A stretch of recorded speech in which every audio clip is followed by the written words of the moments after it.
Hi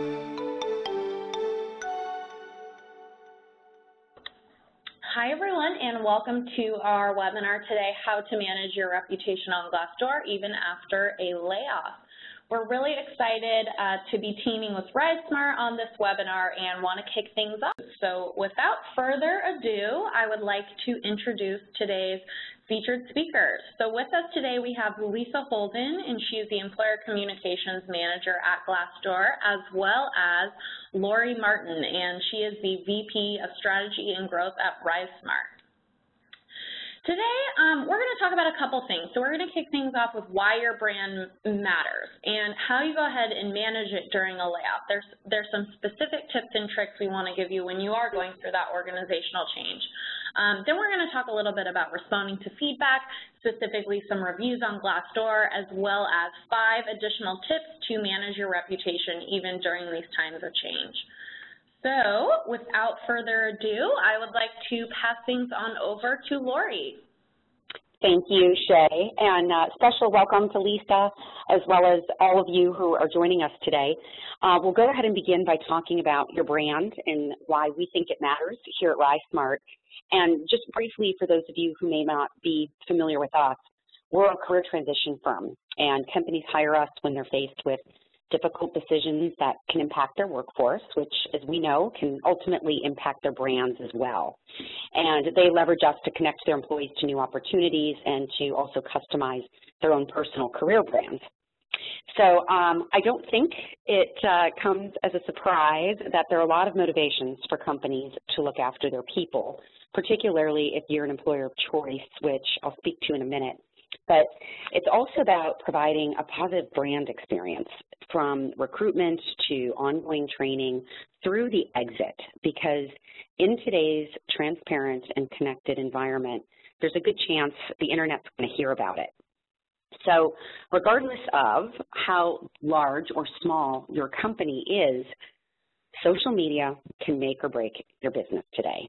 And as you can see here, statistics support that people are going to trust their friends and peers and online reviews above anything else today. And just as the social media that happens organically around your brand from your customers can dramatically affect sales or your shareholder value, the social media from your employees has influence over potential candidates and your office morale and just your brand reputation as a whole. And some of you may recall in the good old days where we would simply blacklist a company among the small community of our friends and family and close acquaintances through negative word of mouth. But today, this viral and highly public nature of social media is giving us the ability to really amplify our complaints to thousands or even tens of thousands of friends, followers, and nth-degree connections. And this is critical for companies to consider if you're not proactively protecting your employer brand by providing a great employee experience so that they keep spreading the word about your company. So my first piece of advice today is to become and stay an employer of choice.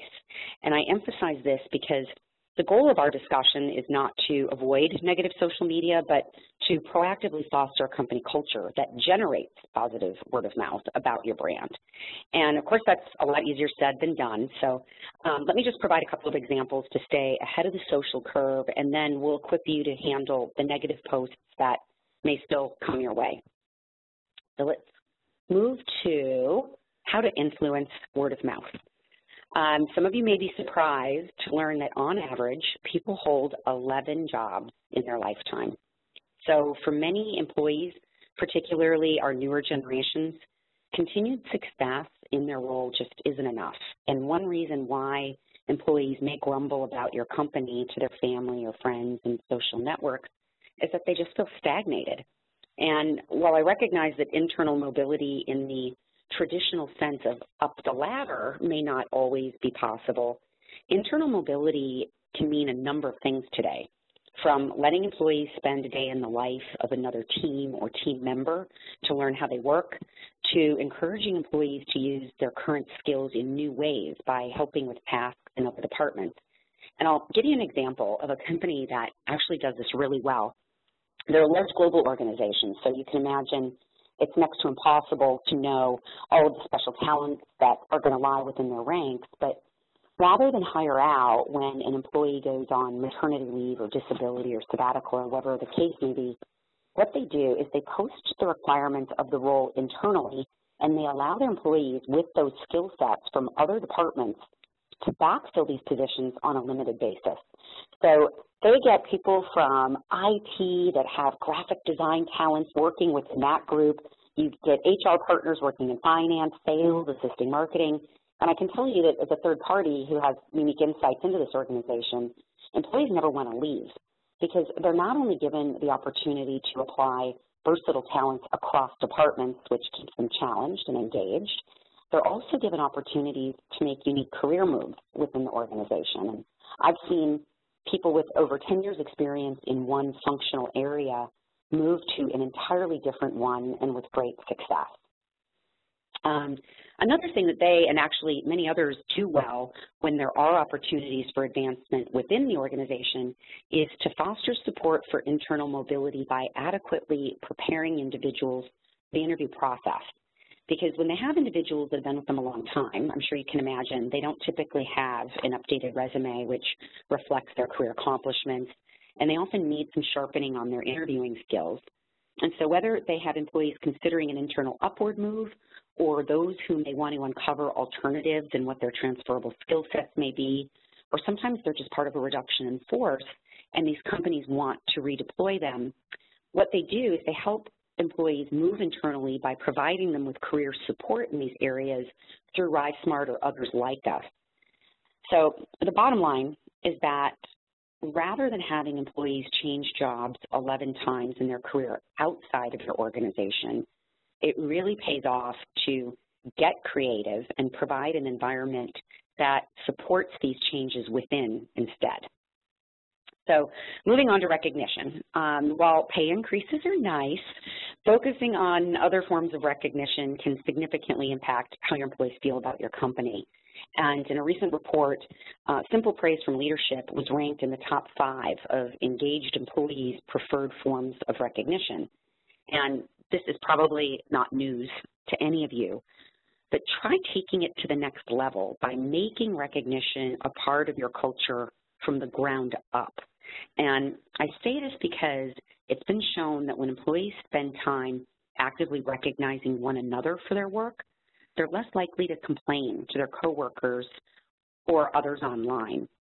So begin considering ways of encouraging employees to offer one another positive feedback and then facilitate that process of sharing their direct feedback in a meaningful way.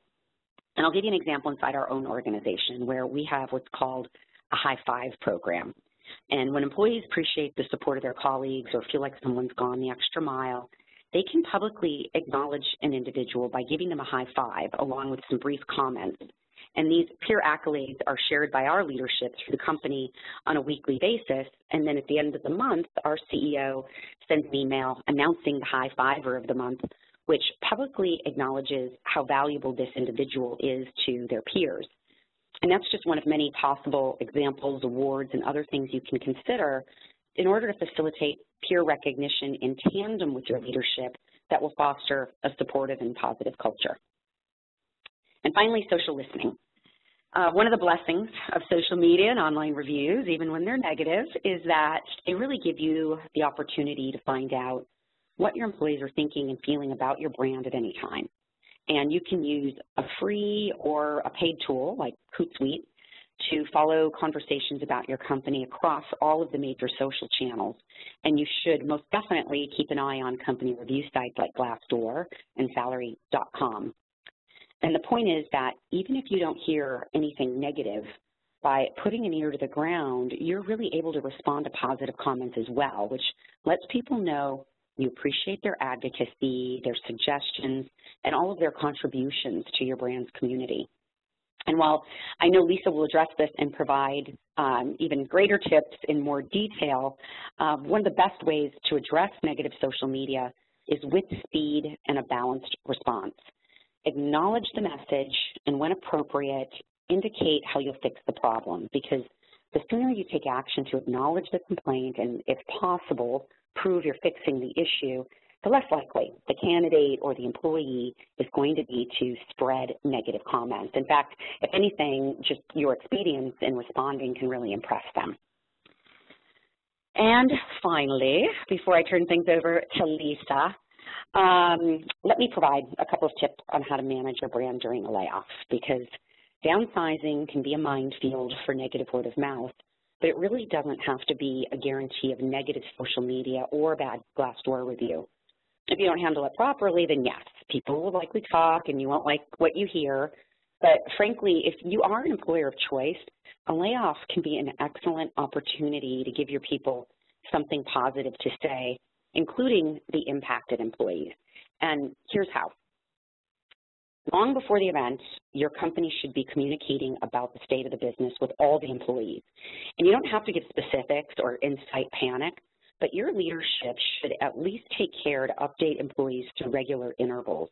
Just give them an idea of the state of the business and where their current roles fit, so employees are at least prepared in advance if a downsizing must occur.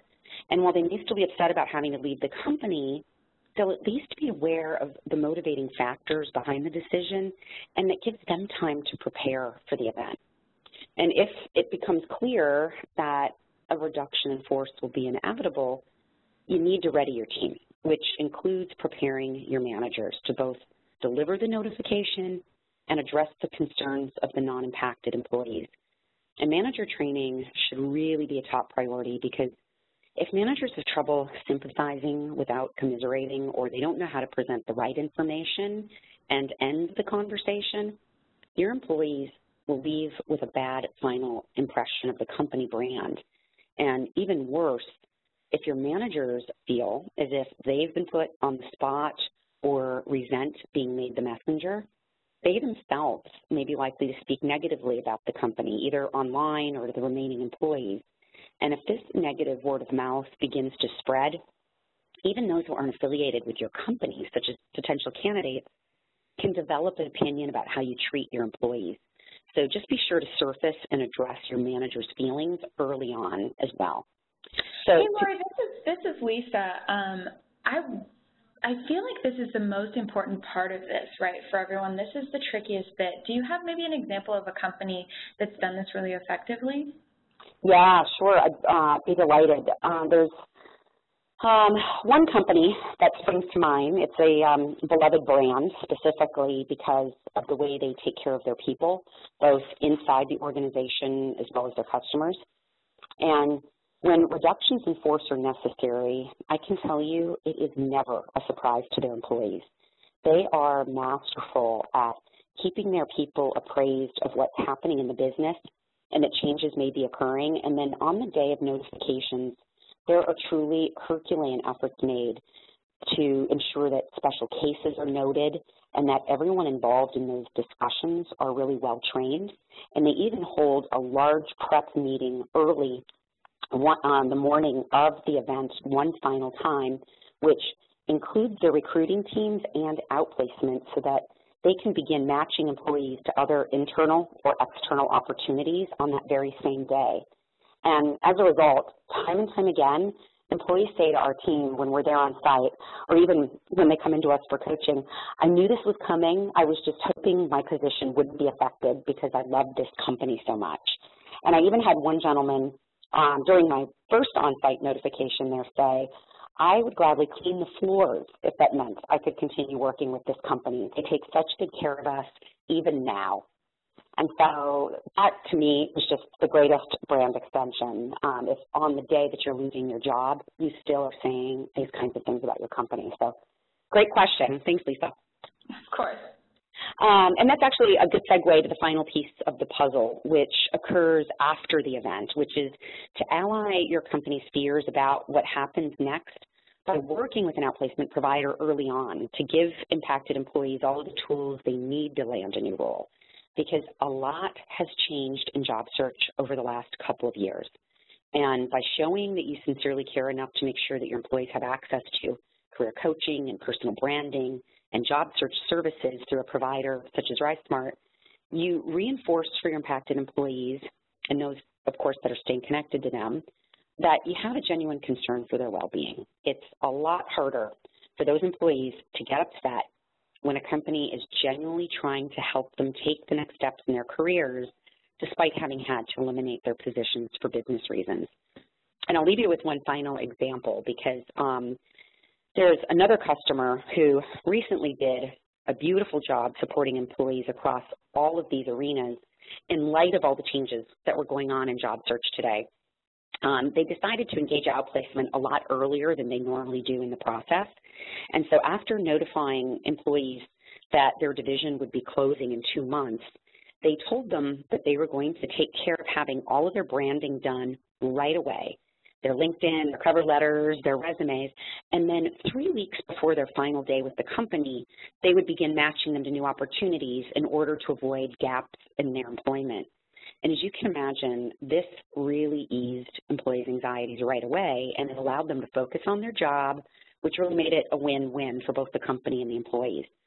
And the employees were delighted. In fact, we even noticed an improvement on their Glassdoor rating with employees citing how well the company had taken care of them during the closure and through the transition. So that's actually a great segue to my co-presenter, Lisa of Glassdoor, who is going to be talking about responding to feedback. So take it away. Oh, thank you, Lori. I couldn't think of a better transition. So, so when it comes to responding to feedback, what I'm really going to go over here is some kind of actionable tips and tricks that you can use to really take the next step to engage with these people who are sharing feedback about your company. Yes, mostly on Glassdoor, but a lot of these tips translate out to other social channels as well. So what we found is this is kind of your set of best practices when it comes to speaking on behalf of your company in sometimes positive and sometimes negative circumstances. So the first thing I want to show you is kind of a snapshot of what you see in terms of reviews on your Glassdoor profile. This is kind of your overview page when you visit a site, your own company page on Glassdoor. You'll see your overall company rating along with various workplace factor ratings like culture and values, how you stack up in terms of senior management, and so forth. So if you start to see any of these ratings drop or get higher, that's an opportunity for you to message properly, and I'll walk you through kind of how to do that. But ultimately, what I want to share with you is that reviews are good for your business, both the positive and the negative. We have actually found that 95% of consumers trust reviews more when they see both good and bad. And that makes sense if you're trying to gut check this a little bit, right? If you see only positive reviews for a restaurant that you're going to go to or even maybe a product you're going to buy on Amazon, you sort of smell some marketing involvement, and you kind of wonder, is this really just the most sensational version of what I'm about to purchase, or is something going on here? So having both the good and the bad makes you look authentic, and I'll talk a little bit more about how important that is to your overall brand. Okay, so a question I get all the time, and I'd love to start with, is just who should be responding to your reviews on Glassdoor. We have a free employer account that anyone who is in a position to speak on behalf of your company is welcome to get. And those are people from your communications team, perhaps your PR people, your marketing people, members of the HR department, and of course those C-level executives. Anytime we see a CEO respond to a review on Glassdoor, we get feedback that that's really valuable from the candidate perspective. And how often should you respond? So that really depends on how much content you have to work with. If you're getting 100 reviews a day, you better be on that. If you're getting 1 or 2 a week, maybe it's okay to respond weekly. So your response rate should match the cadence at which you're getting feedback. We know that 90% of job seekers find the employer perspective useful when learning about jobs and companies, and we know that they're educating themselves and learning about jobs and companies on Glassdoor. So as long as you have a presence on Glassdoor as well, you can begin to influence their perspectives. All right, so now I want to get into 5 tips that you can kind of follow along with as you're sort of beginning the process of responding to reviews. So let's start at the moment when you're bright and early, you've got your coffee in your hand, and you sit down at your desk and you open up Glassdoor, and there you have it, a fresh review about your company. Maybe it says some things you don't agree with. Maybe it calls out your CEO for doing things that that person didn't agree with. Maybe it's just plain negative, or maybe it's hurtful even. How do you feel? For a lot of people, they feel like this version of Amy Poehler here on the left. You're angry. Maybe it affects you emotionally. It is not uncommon for people to feel emotional about the places that they work, especially if you're having a wonderful experience at your workplace. If someone else writes a review saying that they're not having a good experience, it's okay to feel an emotional reaction to that. The important thing is that you never want this version of Amy Poehler on the left to be the version that represents your company. You need to be professional, you need to be gracious, and you need to find a way to turn off those emotions and speak truly on behalf of your company. Hey, Lisa, this is Lori. Real quick question. What if someone is just flat out lying? It's hard to be professional when you see someone slandering your company. What's your advice there? Totally. That's a great question. That's something I get all the time because on Glassdoor, we do not act as the finders of fact, but rather we act as an architect that created a community where folks are free to share their opinions. So every single review on Glassdoor we perceive as that individual person's opinion.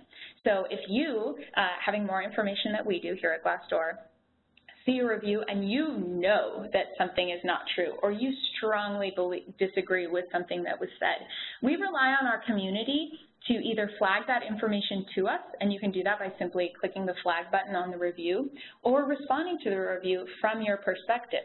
So consider this a place for opinions and share your own in a public platform where others can see it and they can get both this person's side of the story and your own in the same place. And they can kind of develop their own perception of the company from there. Great question. All right, so then this is another stat that I'd like to pull in, and this is actually not specific to candidates, but I think it's really interesting to point out that 71% of consumers who are buying consumer products, when they experience a quick and effective brand response, so in other words, a response from a company representative, they are more likely to recommend that brand to others. So it almost doesn't even matter what you say. The fact that you're engaged and the fact that you're saying it is truly what makes people start to see you as not just this corporate entity, but there's a human behind this. There's a human who's willing to communicate with me about this, and that could do wonders for your brand perception. So just keep in mind, if you're feeling really stuck on responding to reviews, or you're not sure you're going to say the perfect thing or say it in the most perfect way, know that the fact that you're doing it helps tremendously. All right, that leads me to my next tip, which is to say thank you.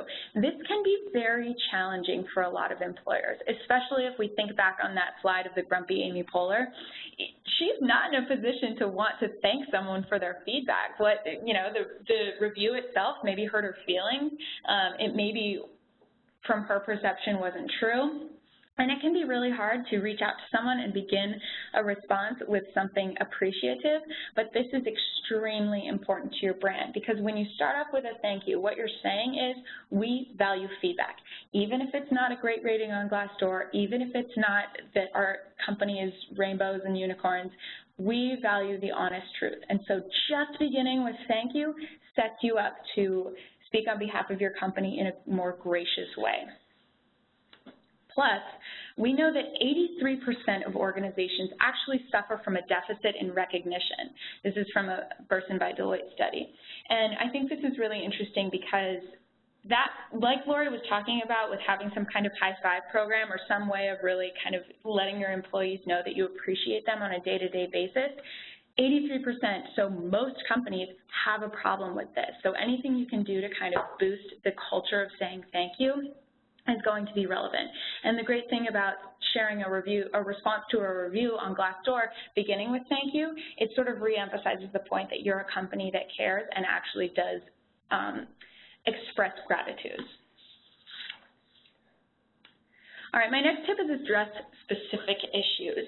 So what you're seeing here is a snapshot that Glassdoor customers have access to about their profiles on Glassdoor.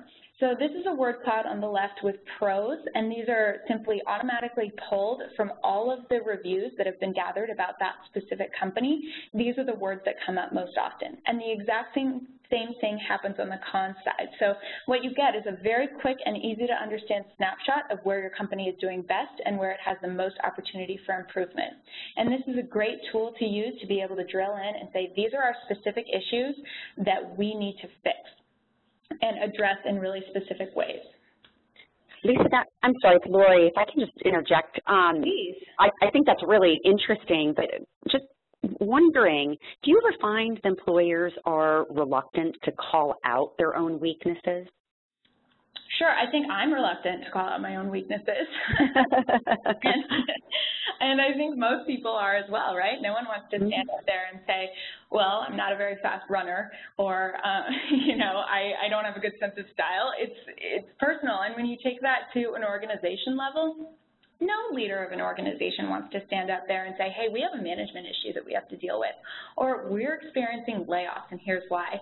That can be really hard for people to do as a person, and it only becomes harder when you're speaking on behalf of an entire organization. But I will challenge you to look beyond that and look at kind of the value of doing that. And yes, it might be painful, but it's incredibly valuable when it comes to how people see your brand. If you are willing to stand up in front of a crowd or post on the internet that you have a problem that you're working to fix, the message that you're relaying is transparency.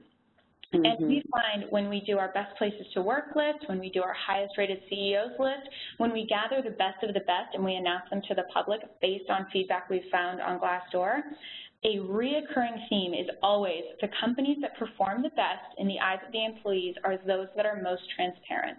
We see this again and again and again, and I think it's something that it's very hard. It is very difficult to do from an emotional perspective. It can be very scary, but the scary is far less than the overall gain you'll get from being this transparent. And so I would highly encourage your senior leadership, your executive team, even your boss to understand that being transparent is scary, but understand that overall it has a much greater benefit in the long run. Great advice. Thanks. Thank you. All right, and this is all because no one is perfect, right? Bad reviews, like we talked about earlier, provide the opportunity for authenticity because that's what people are looking for. If I'm looking for a job or looking for a restaurant or buying a purse online, I'm not looking for the world's greatest version of any of those things. I'm looking for the one that works best for me. So there are definitely different attributes of each of those things that I would be okay with and ones that are definite deal breakers for me. So having the ability to showcase exactly what is good and bad about your company from the perspective of every single person who works there is completely invaluable, and it's something that you can't recreate as an entity on your own. So the fact that you are not perfect is actually incredibly helpful for recruiting. Folks who might not work out at your company will self-select out of the process, and they'll have enough information to do that before they waste your time and your money. Which leads me to tip number 4, which is be authentic. I think it's really important and, again, very scary for companies to do that, but the better you are at setting expectations up front by being authentic, the better you will be at preventing attrition and keeping that top talent within your organization. We actually did a study that found 61% of employees reported a sense of buyer's remorse after starting at a company. So that means more than half of the workforce has interviewed at a company, accepted that offer, and within the first hour, first week, first month of this new job said, wait a minute, this isn't what I expected. And that leads them often to leave or stay and bring down the morale. Or be unhappy. And at the end of the day, if you're an organization that sets realistic expectations up front, people value that for its transparency, and you're also more likely to get better fitting candidates that stay longer. All right, tip number 5 is tip number 5 is utilize reviews to fix problems. So this is going back to that word cloud that I showed you earlier. If you can you're an organization that has the ability to fix some things and doesn't have the ability to fix others. And if you're sitting in a conference room with your senior leadership team deciding what the problems are, you're not necessarily addressing the problems of your workforce. So a great thing to do is go to that meeting prepared with company reviews from employees who have said what the major problems are. Put those on a whiteboard or address them in front of that room and say, what of these can we fix or address? That'll help you kind of really get to the point of what employees want to see from you, and that will give you fodder to respond to reviews with what you're doing to fix a problem. So imagine the magnitude of a response when an employee or a job seeker is looking at your company, deciding if they want to work there, and they see a review that says something like, managers don't have enough training. Okay, that gives you a sense of what that company is like to work for. Management is going to be a problem. If the next thing you see is a response from the employer saying, thank you so much for this feedback. We've actually started a management training program that will kick off in April. Okay, now that review is kind of null and void because I know this is something that's being fixed. All right, so all of this I just want to kind of wrap up with a statement about open company. So the benefits of responding to reviews we've really went over, but something that we see a lot is employers who give us a call and they say, I want to be transparent. I want to kind of operate in this new frontier of workplace transparency, but I don't necessarily know how to go about it. And so what we offer here at Glassdoor is a completely free program called Open Company, and it's basically a set of our designated best practices to help employers really embrace transparency in meaningful ways. So if you go to employers.glassdoor.com, you'll see a tab for Open Company, and you can learn about the steps you need to take, and it's things like updating your company profile information, sharing some photos, responding to some reviews, soliciting employee feedback, asking people to share their side of the story, which really leads you to be an open company, and then you get this fancy little badge on your profile that tells job seekers you truly embrace transparency. So with all of that being said, I think it's time to turn it over to questions. Alrighty, so it looks like there's a couple questions in the Q&A pane.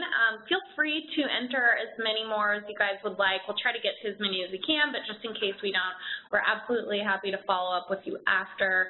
Okay, so first question, would you say thank you on every review? It seems repetitive if it's to every single one. And then the second question kind of ties into that. Should you respond to both positive and negative? And this is for Lisa. Great. So first of all, I definitely wouldn't go down your page and copy-paste the exact same message over and over. I think that's a great way to look like a robot. But I understand your question, right? Do I just say thank you to all these people and what else? No, certainly it's not that simple. I think thank you is a great way to start a review, but specify the message. So if someone writes a review saying something about how the office is messy all the time, thank you for that feedback about the office, here's what we're doing to fix it. If someone writes a review saying this is the best place I've ever worked, I don't want to go anywhere else, I'm going to retire here, thank them for that message and tell them, you know, you have lots of opportunities for employees to share that story on social media or share more information about your employee recognition program. Thank you sort of the beginning of the sentence. It's not the end of it. Cool, and then just going on that, Lisa, how do you keep from starting a posting war back and forth if you do decide to respond to a negative review? Absolutely. So again, on Glassdoor, we're architects of a community where everyone has a share of voice. We allow an employee to share feedback about a specific company once per year. We allow an employer one response to each review.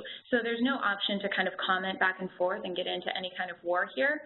The employee gets their space where they can share feedback, and the employer gets the opportunity to respond, and we leave it at that. And here's a question for Lori. Lori, you mentioned something about personal branding at the beginning of today's discussion. Can you share more about that and how it relates to job search today? Oh, sure. Yeah, so a lot of things have changed in job search today, and it's really no longer just about having a good resume. Resumes today need to be search engine optimized so that applicant tracking systems can recognize them as viable candidates. And then you take it a step further with the fact that the way that LinkedIn has really changed the landscape in the last few years. You now have over 90% of recruiting managers and hiring managers starting their searches online through LinkedIn. So it's about having a strong online brand as well as a search engine optimized resume that's highlighting these keywords so both the ATS systems and these recruiters can find you, and then taking it sort of a step further in terms of your online reputation management. There's a lot of things out there about us today with the transparency that exists, and for many, it's not always that it's just something negative. There are things out there about you, whether it was a song you were listening to on Spotify or something that you liked on Amazon, and those are very easy to find. And so you can see ahead of meeting me that I was listening to ABBA on Spotify, and now you know that I've got a penchant for disco. And that doesn't necessarily disqualify me as somebody you want on your team, but it's not necessarily representative of my brand. And so there are a lot of things that you can do to augment the types of things that you want to be reflective of your brand. And that's a huge part of what we do when people come into service. Good question. Awesome, thank you. This one is for Lisa. Do you have to be a paying client to become an open company, or can you do that with a free employer account? Well, a free employer account is actually all you need to become an open company. So as soon as you have that free employer account, you simply log into what we call our Employer Center, and there you'll find step-by-step instructions for how to become an open company, and it's of no cost to you. So it's things that you can do with your free employer account, like ask employees for feedback, update your company profile, etc. I also see a question here about how to ask employees for feedback. You can actually do that right in your Employer Center. So simply log in with your free employer account and click over to ask for feedback, and you'll see a form that comes up with a template email that we've inserted for you that just simply explains what Glassdoor is and why feedback is so important, but you're more than welcome to edit that with your own personal language for your company and kind of put it in your own voice as you see fit. And then it works just like a mail merge, so you simply insert the contacts you want it to go to, and it sends out automatically. You can also just simply send an email from your own Outlook account. That's fine too. Just letting employees know the value of Glassdoor and the fact that you'd love to hear from them. Great. Lori, this one's for you. What is RiseSmart's role as an outplacement partner when it comes to Glassdoor reviews and or sharing the positive word of mouth from impacted employees? You know, we encourage feedback in a couple of ways. One is after the notifications take place, and what we do is we survey the employees to find out how they felt about the way that the notification was handled. Would they recommend their employer? Would they still want to buy their products or services? And we will then share that with the employer to help them improve things if necessary moving forward. But then in turn, we say to the employees, if they are feeling positive, that they should go and post that on Glassdoor, because this is a benefit that this company has provided to them to really ensure that they can continue on in their career really effectively, and that they should really go on and acknowledge that and the great lengths that the company went to take care of them in that process. Great. There's another question here about providing tips and best practices for successfully flagging reviews. So I'd like to send that one to Lisa. Sure. So anytime you see a review that you think either doesn't meet Glassdoor's community guidelines, maybe you feel like it's slanderous or you feel like it's not truthful, you simply click the flag button at the bottom right-hand corner of that review. And then what happens is a text box comes up and asks you to share in detail why you're flagging it. And it can be any of the reasons I just mentioned. We encourage you to share as many specifics as you have in order for our content team to take another look at it. So once you hit submit, it goes in line to our content team. And this is actually a team of human people. This isn't, through technological review or anything like that, who review every single flag as it comes in. They look at the original review, they look at your flag and the reasons why you flagged it, they review our community guidelines, and they make a decision about whether or not this is approved to be on site. And Glassdoor actually ends up rejecting about 10% of the content we receive because it doesn't meet our standards on things like do not slander a company, do not call out an individual worker by name, and things like that. Great. And then follow-up question for you, Lisa. Can you repeat what was the set amount of comments and how many times a year an employee can leave a comment? Sure. So when you log into Glassdoor as an employee, you set up a profile with us and you leave a review about a company. You can leave more reviews about other companies you've worked at within the year, but we only allow one review per person, per company, per year. So that means that if I leave a review about what it's like to work here at Glassdoor in April, I can't leave another one. I can't leave fresh reviews until April of the next year. And that's because we really want to set up an opportunity for people to see a congruent picture of what a company is really like to work at.